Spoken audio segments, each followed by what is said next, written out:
মানে এই জায়গাটার একটা বিশেষত্ব কি বলতো, এইটা হচ্ছে যে রাজা ছিলেন উনি এটা শীতকালের জন্য বানিয়েছিলেন। মানে উনি শীতকালে এখানে থাকতেন, গরমকালে থাকতেন ওই মহলটায়, ঠিক আছে? তো গরমকালে এই মহলটাই থাকতেন আর শীতকালে এই মহলটাই থাকতেন। তার কারণ হচ্ছে এটা যেহেতু পুরো কাঁচ দিয়ে তৈরি, তো সেই জন্য শীতকালে এই কাঁচগুলো কি হতো, হিটগুলোকে মানে টানতো। হিট টানার পর চারিদিক থেকে যখন কাপড় লাগিয়ে দেওয়া হতো, তো কাঁচগুলো হিট হয়ে থাকতো। এবার রাতের বেলা যখন ঠান্ডার সময় এই ঘরে এসে থাকতেন, ঘরটা অটোমেটিক গরম হয়ে থাকতো। তো সেই জন্য এই জায়গাটা শুধুমাত্র শীতকালে মানে রাজা থাকবেন বলে এই জায়গাটা বানিয়েছিলেন। আর সব থেকে ভালো বিষয় যেটা দেখো,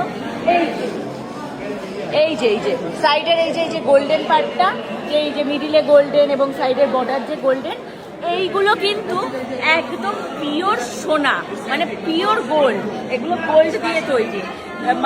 রাজা কি করেছিলেন, রাজা এই কাজগুলো যা সমস্ত বেলজিয়াম থেকে সোনার মোহরের পরিবর্তে আনিয়েছিলেন। তো সোনার মোহরের পরিবর্তে, মানে ওই তখন তো আর টাকা পয়সা ওইসব ব্যাপার ছিল না, তখন ছিল মোহর। সেই মোহরের পরিবর্তে এগুলো আনানো হয়েছিল এবং কিছু সোনা এইভাবে এখানে সেট করা হয়েছিল।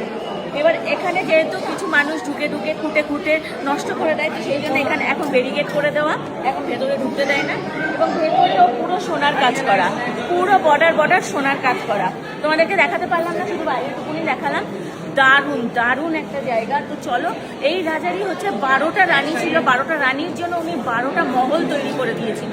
তো চলো যদি দেখাতে পারি, 12টা মহল সামনেই আছে, তোমাদেরকে দেখাবো। আর উনি হচ্ছে এই যে, আসো, গরমকালে ওই মহলটাই থাকতেন উনি। হ্যাঁ, ওই মহলে হচ্ছে গরমকালে উনি থাকতেন, ওই যে এই মহলটায়। আর শীতকালে থাকতেন এই যে শীষ মহলে। এটা রাজার ভীষণ নাকি প্রিয় জায়গা ছিল।